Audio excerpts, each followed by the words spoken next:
Welcome, you are in the lab room. I'm your host, Lou. Thank you for joining me. Week number 15, National Football League. If week 13 was Showdown Sunday, and I dubbed it Showdown Sunday, and week 14 was dubbed Survivor Sunday by the NFL Network, then to me, week number 15 was Letdown Sunday. A lot of teams had opportunities to really do some damage, to take advantage of some opportunities given to them. Some early Christmas gifts, if you will, in week 15. And they simply just didn't. They did not take advantage of opportunities given to them. But in this case, Carolina Panthers at home, week 15, hosting the New York Jets.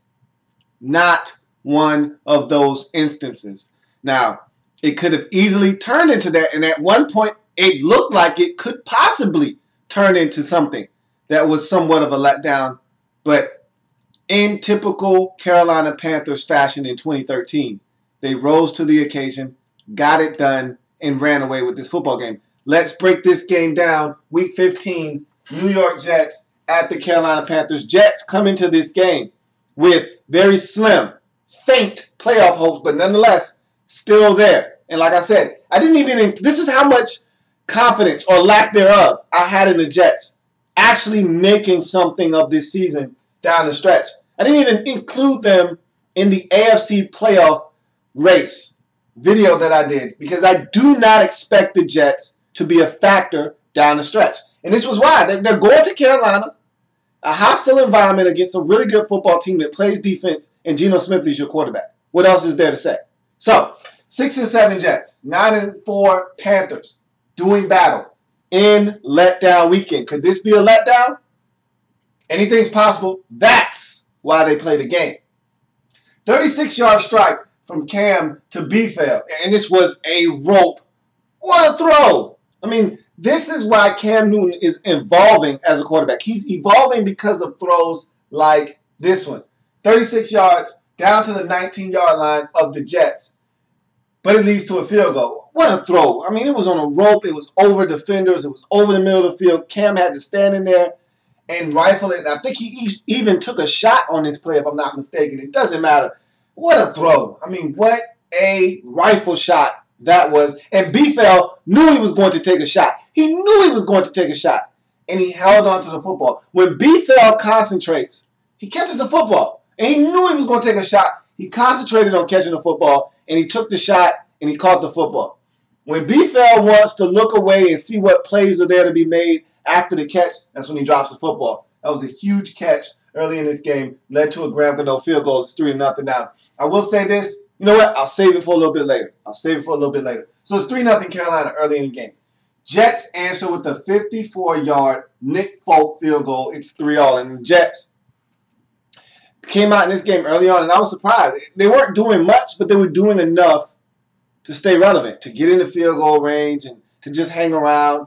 You know, they get a positive play, and they have two negative plays, and they get a positive play. They were just doing just enough early on in this game to get into Nick Folk field goal range. Folk knocks it home from 54. It's 3-all. A couple of chunk plays. Greg Olsen on a nice little catch over the middle of the field, and then D'Angelo Williams gets involved with a nice little chunk play on a run. Sets up another field goal attempt. Graham Gano knocks it home as the Jets defense stiffens in the red zone. This was the problem. I said I was going to come back to it later. Here it is. The Panthers have to cash in on opportunities to get into the end zone, okay? We saw that, and I don't think that this has been a problem all season long. This has been a team that when they've gotten into the red zone, they've usually turned it into touchdowns. You know the motto. You know the motto. You know the mantra. I don't have to say it, but I'm going to say it anyway. Touchdowns win games. You know the motto. Okay? Field goals don't win games. Touchdowns do. But I always preface it with this. Unless you're the Kansas City Chiefs or the Carolina Panthers. Well, that's all about to change soon. Okay? When you get into the postseason, everybody's the Kansas City Chiefs. Everybody's the Carolina Panthers. Everybody's good. You're not playing the Jets anymore. You're not playing the St. Louis Rams. You're not playing the Little Sisters of the Poor anymore. You're not playing teams that you can beat up on any longer. Okay? You got to start scoring touchdowns. Got to. All right. Now, look, you'll take a field goal. You'll take points. And I'll talk about that a little bit later, too. But got to get touchdowns. It cost you last week in the Superdome. 2 possessions early in the game. I thought you dominated early on last week. Had to settle for field goals. That was the difference in the game. You start out the game 10-0, 14-0 against New Orleans. That's a totally different ball game. Instead, you settle for 2 field goals. It's 6-0. Saints take over from there. So you got to get in the end zone if you're Carolina. That's the only thing that I saw in this game as a negative. You know, early in this game, you let the Jets hang around in the game. You cannot let teams who aren't very good to be instilled with confidence on the road. Okay, you gave this Jets team hope, something that maybe they came into the game with. I doubt it. I mean, they're not that good of a football team. But you had them by halftime, by midway through the third. You had them saying, why not us? That's not good. That's not good at all. But I'll tell you why not them. Because you're the Carolina Panthers. That's why. But it's 6-3 after the field goal. Jets defense stiffens in the red zone. And I don't want to make it seem like this Jets defense isn't good, because they are. It's a really good bunch, okay? So I don't want to make it seem like this Jets defense can't get it done, because they can get it done. So it's not like you were playing up against some lackluster defense that you're supposed to run up the score on. This Jets defense is a very reputable defense. So it's 6-3 at this point. But you got into the red zone. I'm looking for touchdowns, not field goals at that point. On back-to-back plays, each Jet running back, and Chris Ivory, Bilal Powell, they each break off a huge run. And that was surprising in this game. Okay, the Panthers don't give it up on the ground. I'm not used to seeing the Panthers give it up on the ground. But in this game, they were giving it up on the ground. Now, look, things happen. You're not going to be, suffocating defensively each and every single week, especially on the ground. Every now and again, teams are going to pop one here or there. But this isn't the time now, because I'm seeing a lot of different things from this team. This isn't the time to start showing chinks in the armor, okay? Not the time to start showing, a dent here and a dent there, not being able to score in the red zone and, kicking field goals and giving up plays on the ground. Now, I'm just going to say that you just had an off game because, again, it happens. Every week you're not going to hold the opposing team to 79 yards rushing. Not going to happen every week. Every now and again, you'll get gashed in the run game. Next week, got New Orleans coming to town. They're going to want to try to run the football a little bit. I need you to shut them down. I need you to shut them down. I need you to show me that you're that team that I think you are. Okay? This isn't the time for you to start reverting back to old habits. I need you to start showing me that you're that team that went on that 8-game winning streak. A little bit more of that grit. A little bit more of that killer instinct that I saw from this team on that 8-game winning streak. So, they ran that football essentially down the field. And again, the Jets weren't doing a lot, but you were giving up enough plays, allows them to kick another field goal. It's 6-all now. So you can't shake these guys early on in this game. And the reason why you can't shake them is because you're not getting in the end zone. Look, the Jets can kick field goals with you all day. Okay? They don't have a problem kicking 5 field goals. That's not your game, though. You don't need to fall into the trap that the Jets want to set, which is, hey, let's turn this into a field goal fest. I can keep up that way. You score touchdowns, you'll leave the Jets behind. You keep kicking field goals, they'll be in this football game. So it's 6-all right now. Ensuing possession. And this is when I started to see the light bulb come on for this football team. 72-yard screen and D'Angelo Williams for a touchdown. It's 13-6 Carolina. And I said last season, I need to see this man in the football game. I need to see D'Angelo Williams in the game because something's going to happen now. Not always good, as we saw in that Seattle game earlier in the season. First game of the season, as a matter of fact. You put it on the ground at the end of the game, you lost. But something's going to happen big when D'Angelo Williams gets in the game. And I need to see him. And I hate that it had to come at the expense of Jonathan Stewart. But Jonathan Stewart was in the way.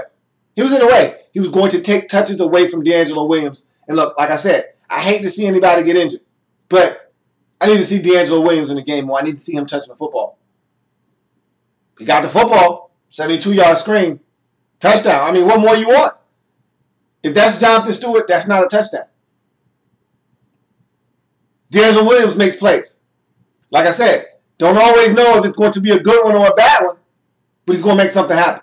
In this case, for you, it's good. 72-yard touchdown. Down the sideline. I know Cam loves it.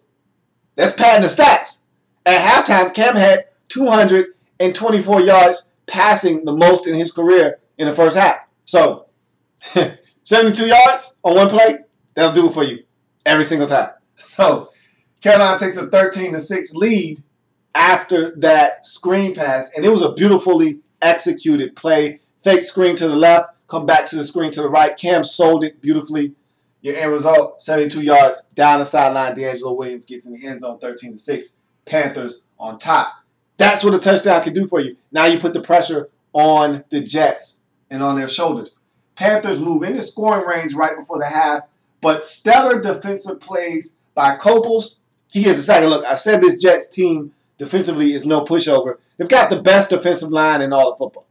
And I know if you're a Panthers fan out there, you're probably saying, hey, what about my defensive line? No, yours is good for a 4-3 defense. It might be one of the best in the league in a 4-3.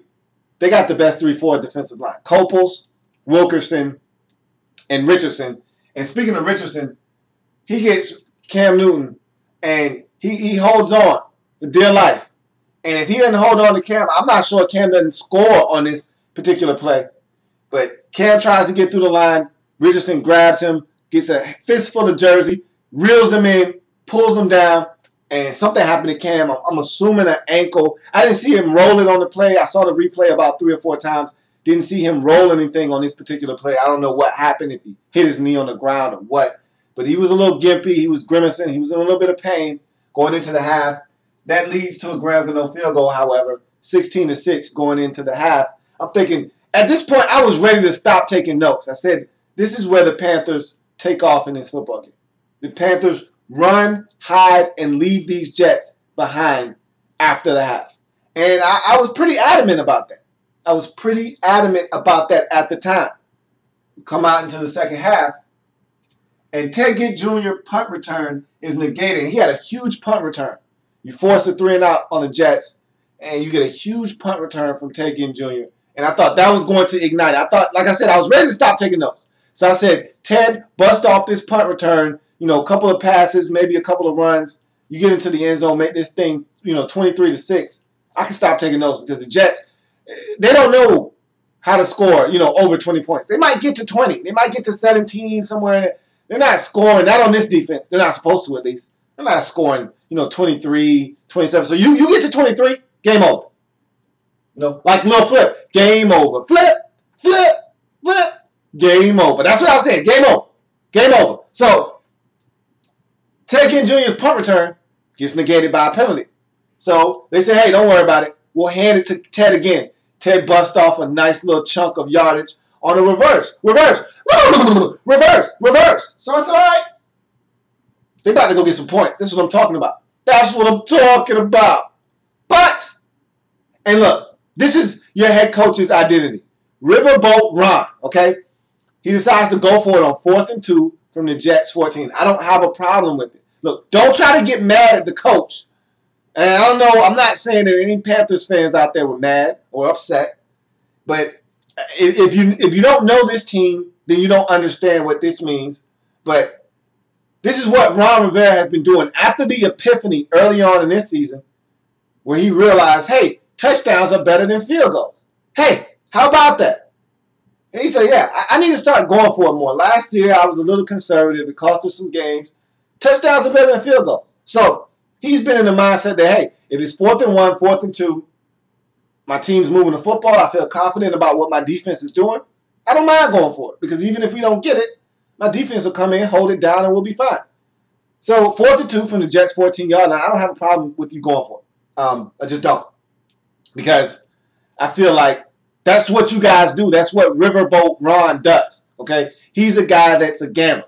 He's going to take a chance. If it works out, great. If it doesn't, my defense will hold it down. I'm fine. So, look, this is what you guys are. This is your identity. Just know that when you get into the postseason, you got to make sure these are calculated risks. In the regular season, against the Jets, against whoever, you can get away with that. That's fine. But in the postseason, points come at a premium. It's a different ball game. It's much like playoff basketball. Every possession counts. Same thing in the playoffs. In the National Football League, you got to take the points when they come. If this same scenario were to arise in the postseason, and let's say you're up 13-6, let's say you're up 16, you got to take the field goal. Got to take the field goal. Have to take the field goal.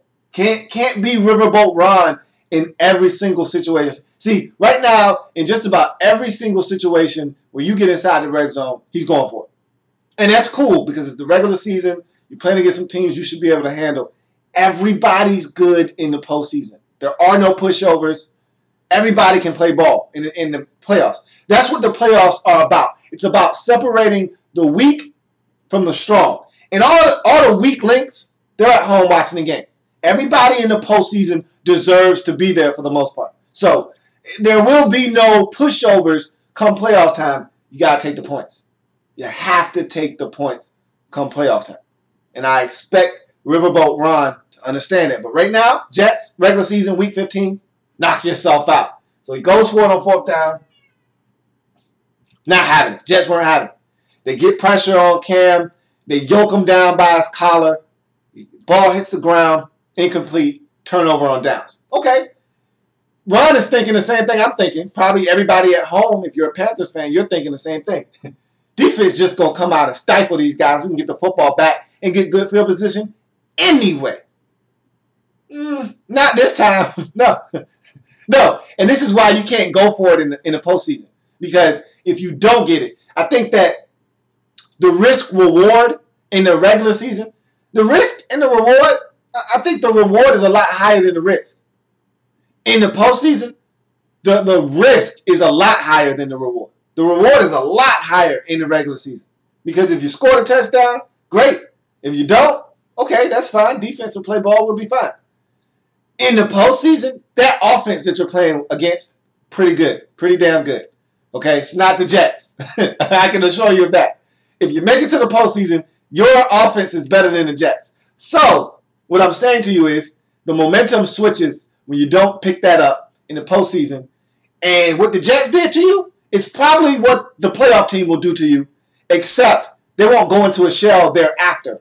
They'll actually build on that momentum because they're a playoff team and they're a good football team. So, what the Jets do after that turnover on downs is what will happen to you in the playoffs if you decide to take a risk that's unnecessary. Now, look, like I said, take some calculated risks. Hey, you're at the 3-yard line, 4th and 1. You think you can pick it up? Go for it. I don't have a problem with that. From the 14-yard line, there's not a lot to be gained by going for it in the postseason. Kick the field goal. Take the points.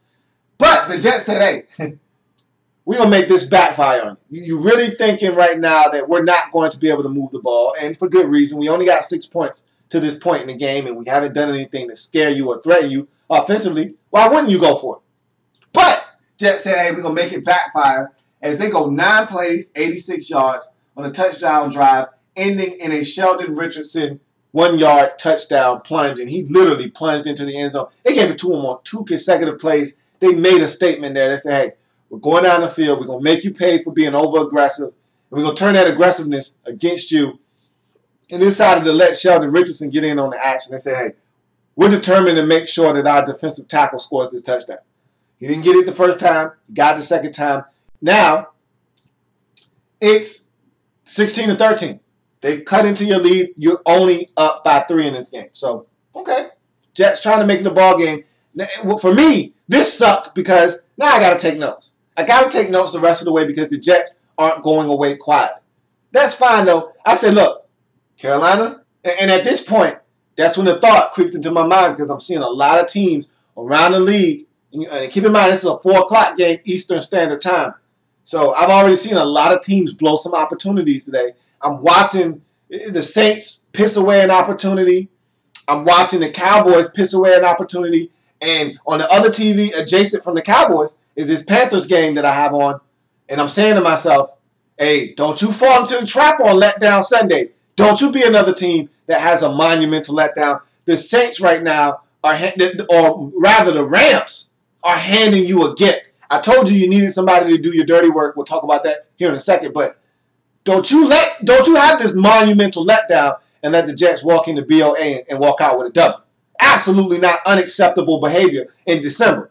So they said, relax, man. What are you talking about? We don't lose at home to the likes of the Jets. Are you crazy? I said, well, look, I'm just telling you what I'm seeing right now. I don't like what I'm seeing. So they said, okay. And sometimes when you're not getting it going offensively and the defense isn't, what you're used to because, again, Jets ran the football in this game. You just gave up a 9-play, 86-yard drive after a turnover on down. The defense isn't really stifling these Jets like you would like them to. This is when you prove that you're a great team, okay? Playoff teams aren't just good on offense or just good on defense. They're a good team. And being a good team consists of good offense, good defense, and also good special teams. Time for the special teams to have a nice say-so in this game. Time for some action. Time for some action. And Jason Williams gave you some action on special teams with a block punt. And this was where the game changed for good. I thought the game changed for good earlier on that 72-yard D'Angelo Williams screen. I was wrong because the Jets ended up stopping you on downs and then going down and putting together a 9-play, 86-yard drive. But this one was the nail in the coffin. And like I said, Jets, it's like they draw a line in the sand. When they get to 20, they can't step across that line. It's almost like that kid that can't leave his front porch and you're thinking you're about to go out and play some football down the street. You're like, hey, man, you coming with us? And he's like, yeah. And as soon as y'all get right outside of the yard, it's like he's got a electric collar around his neck like those electric fences for dogs. They get and they just stop. Like, hey, you not coming? Nah, man, I can't leave my front yard. That's the Jets when they get to 20 points. Nah, man, that's too much for me, man. That's too rich for my blood. I can't do it. You asking me to score 21? Nah, can't do it. And so once you block that punt, Jason Williams with a huge play right up the middle. You can't have that happen if you're the Jets. You can't have protection breakdowns on blocks on punts right up the middle. Can't happen. And so Jets give it up. Punt block. Panthers take over at the Jets' 14-yard line. Leads to a 1-yard bowling ball touchdown. Mike Tolbert gets in. I thought he was in from 3 yards out. Replay says no. So they say, all right, we'll just do it from the 1. Doesn't matter. Next play, bowling ball in from the 1. It's 23-13. At that point, I knew you had it. Because, again, Jets aren't scoring more than 20 points in this game. Not against your defense. Not happening. So, now it was time for the exclamation point. And this is one of those cherry on the top situations. If you're a Panthers fan, you probably know Santonio Holmes running his mouth during the week talking about the Panthers secondary as the weak link of this defense. And he wasn't lying because, look, just because you're the weak link on an extremely strong defense doesn't mean you're weak. This means you're not the strongest part, okay? So your defensive line might be one of the best in the league. Your linebacker core right behind them. So if you're not one of the best in the league, which your secondary is not, then you're the weakest link. Doesn't mean that you're bad. Just means you're the weakest link on this defense. Put it this way. Your defensive line is an A. Your linebacker core is an A-. Your secondary is a B-. Is it bad to be a B-? No. You're just not an A. So, and I'm not saying that your secondary is a B-. It's probably more like a C+. But I'm just saying, hypothetically speaking. So, yeah, Captain Munnerlyn and company took offense to what he said, and they should, because he was calling them out essentially, and they shut him down. I mean, I didn't have a problem with him saying it. I just said, why are you talking? You're a 6-7 ball club. Your offense stinks. You're not going to do anything in this game. Why are you talking? But I digress. So I knew it was time for this secondary to step up and say, hey, you were talking trash during the week. Take this on your head.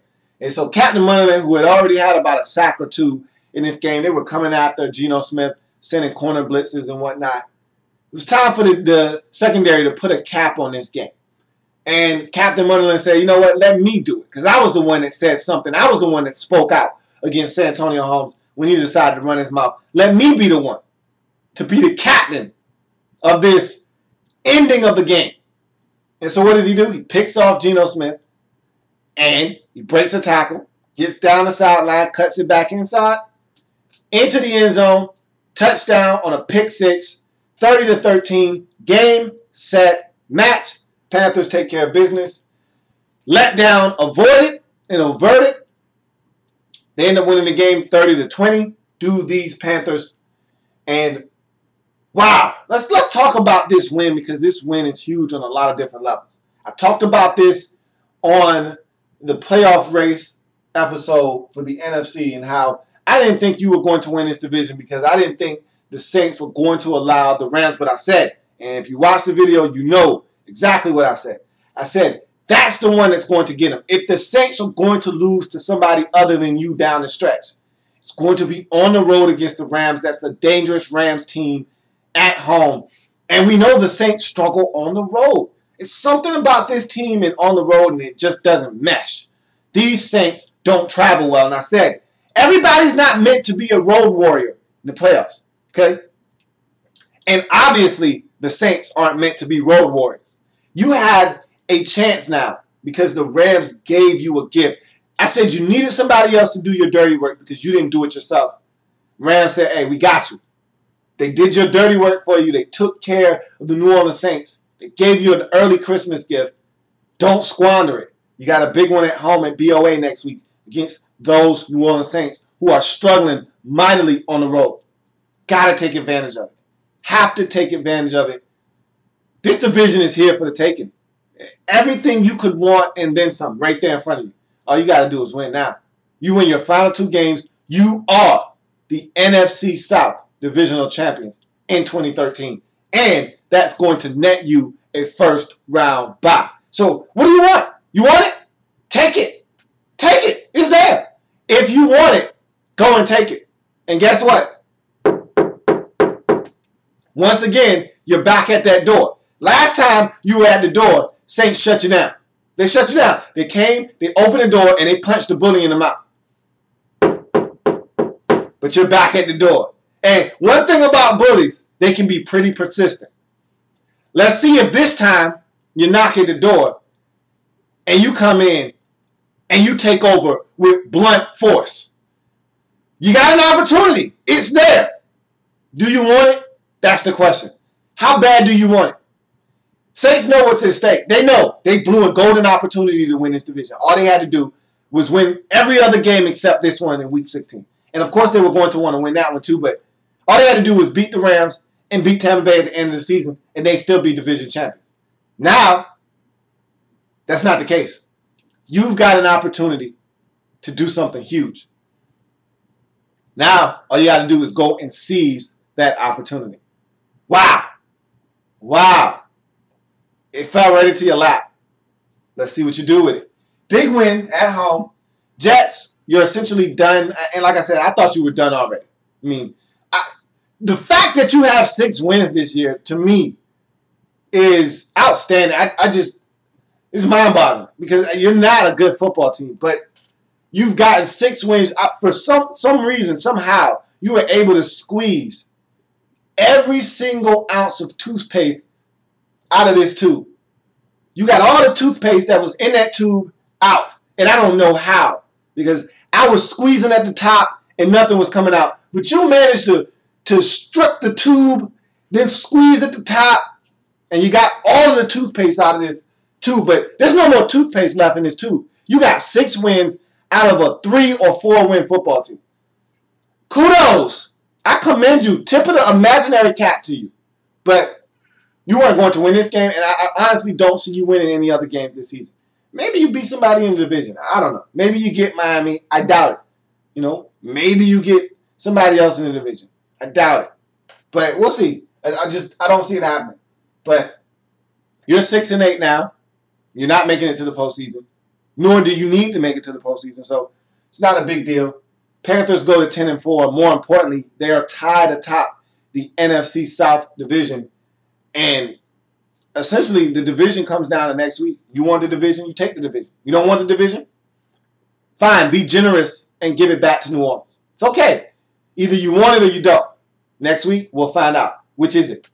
So, that's going to do it for this installment of In the Lab Room. I thank you for joining me. It happens in the National Football League, whether big or small. We cover it all here in the Lab Room. I thank you for joining me. I've got plenty more games to break down in week number 15, letdown Sunday in the National Football League. Panthers avoided their letdown, one of the few teams that avoided the letdown in week 15. Let's keep going on and breaking down all of the games in week 15 in the National Football League.